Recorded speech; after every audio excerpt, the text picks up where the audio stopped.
అచ్చం చిన్నప్పుడు సాకేత్ బాబులాగే ఉన్నాడు. పోలికలు ఎలా అయినా ఉండని, గుణాలు రాకుండా ఉంటే చాలు. అదే ఆ తల తిక్క వాగుడు వాగితేనే నాకు ఒళ్ళు మండేది. అత్తయ్య గారు తీసుకొచ్చాను. స్వర్ణ, మీరిద్దరు కలిసి తన చేతిలో పెట్టండి. సాకేత్, తల్లి కన్నా మిన్నగా నిన్ను పెంచిందిరా. దాని పాలు తాగే నువ్వు పెరిగావు. పాలిచ్చిందా, మహాతల్లి విషపు చుక్కలు పట్టిందా?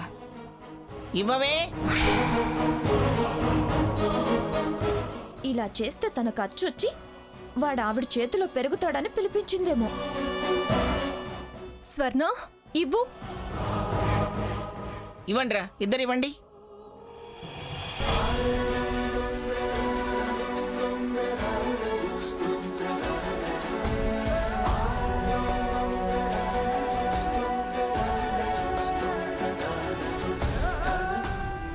నిండు నూరేళ్లు పిల్లా పాపలతో చల్లగా ఉండండి.